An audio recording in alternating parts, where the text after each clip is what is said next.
नमस्कार दोस्तों, आज मैं आपको तन्विक से रूबरू करवाता हूँ। दोस्तों, अंगूठा छाप तन्विक पढ़ा लिखा तो नहीं है, लेकिन हुनरमंद जरूर है। मेहनत और लगन तो जैसे उसके खून में बसी हुई है। हाथ में लिए हुए काम को पूरा करने का जुनून ही तन्विक का दूसरा नाम है। वह पैसे से माली है और बंजर दरा को हरा भरा करने की कला में माहिर है। तन्विक घर घर जाकर लोगों के बगीचे संभालते थे और गुजर बसर लायक पैसा बच जाता था। 25 वर्ष की आयु में तन्विक साइकिल चलाकर घर घर जाते और अपना काम पूरी ईमानदारी से। एक दिन तन्विक पर नया शहर निवासी निनाद की नजर पड़ गई। निनाद ने कहा कि उसके घर में एक बगीचा है जिसकी देखरेख के लिए उन्हें एक मालिक की आवश्यकता है। तन्विक मान गए। जब निनाद ने पूछा कि कितने पैसे लोगे, तो तन्विक ने कहा जो भी आप शहर से दे दोगे मैं स्वीकार कर लूंगा।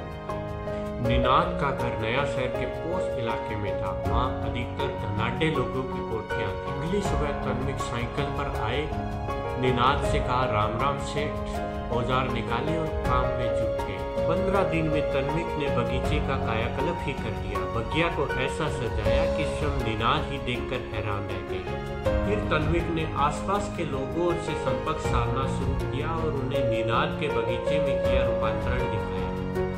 आसपास के लोगों को तन्विक का काम भा गया और इस तरह उन्होंने आसपास के सभी बगीचों की देखरेख का काम पकड़ लिया। सुबह 6 बजे से लेकर शाम 6 बजे तक तन्विक जी तोड़ मेहनत करते रहे और एक एक करके बगीचे को नए नए रूप देते रहे। इस तरह काम भी बढ़ा और आमदनी में भी इजाफा हुआ। तन्विक ने अब एक मोटरसाइकिल खरीद ली और 4 लड़कों को नौकरी पर रख लिया। किसी भी शहर के मशहूर बिल्डर की नजर तन्विक पर पड़ी तो उसने एक पूरे बिल्डिंग कॉम्प्लेक्स में पेड़ पौधे लगाने का कॉन्ट्रैक्ट तन्विक को दे दिया। फिर तो तन्विक ने सब दिन रात एक कर दी और इस कॉन्ट्रैक्ट ने तो तन्विक की जैसे किस्मत ही पलट दी। काम 10 गुना बढ़ा और आमदनी भी कई गुना बढ़ गई। एक दिन निनाद ने तन्विक को फोन मिलाया कि वह पुनः अपने बगीचे में कुछ काम करवाना चाहते हैं। निनाद को तन्विक से मिले अब 3 वर्ष बीत चुके थे। तन्विक ने कहा मैं कुछ देर में उनके बंगले पर पहुंच जाएंगे। कुछ देर बाद निनाद के बंगले के आगे एक चमचमाती होंडा सिविक गाड़ी आकर रुकी। निनाद बंगले के बाहर ही खड़े थे। उसमें से एक शख्स उतरा और बोला राम राम सेठ। निनाद को लगा कि यह कौन सेठ है जो चमचमाती गाड़ी से उतरकर मुझे सेठ बोल रहा है। फिर सामने शख्स ने बोला पहचाना सेठ, मैं तन्विक। क्या वही तन्विक जो आज से 3 साल पहले साइकिल पर आता था और आज एक होंडा सिविक में विराजमान है? हक्के बक्के निनाद को हाथ जोड़कर धन्यवाद देते हुए तन्विक ने कहा हाँ सेठ, आपके यहाँ से शुरुआत की। निनाद अब यह उम्मीद तो नहीं कर रहे थे कि होंडा सिविक जैसी आलीशान गाड़ी से उतरा कोई शख्स उसके बगीचे की मिट्टी खो देगा, परंतु फिर कुछ ऐसा देखने को मिला जिसकी उम्मीद निनाद को भी नहीं थी। तन्विक ने औजार निकाले और काम में जुट गया। उसके साथ उनके सहायक भी थे, परंतु उन सब में अब भी सबसे अधिक मेहनत करके तन्विक ही दिखे।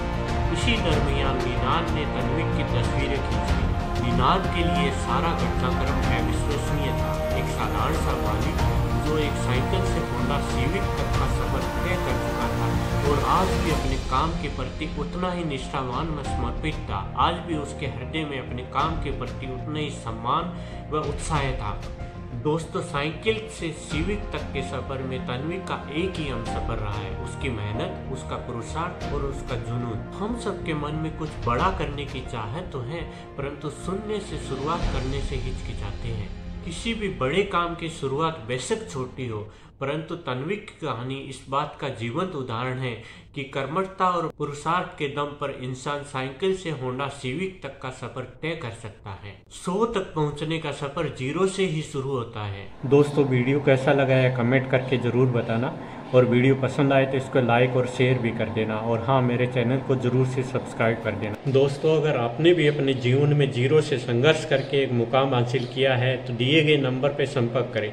मैं आपकी इस सफलता की कहानी का एक सुंदर सा वीडियो बनाकर प्रस्तुत करूंगा। आपको एक पहचान भी मिलेगी और आगे बढ़ने के लिए प्रेरणा भी, और साथ के साथ न्यू स्टार्टअप के लिए एक प्रेरणा का स्रोत भी आप बन पाओगे। धन्यवाद।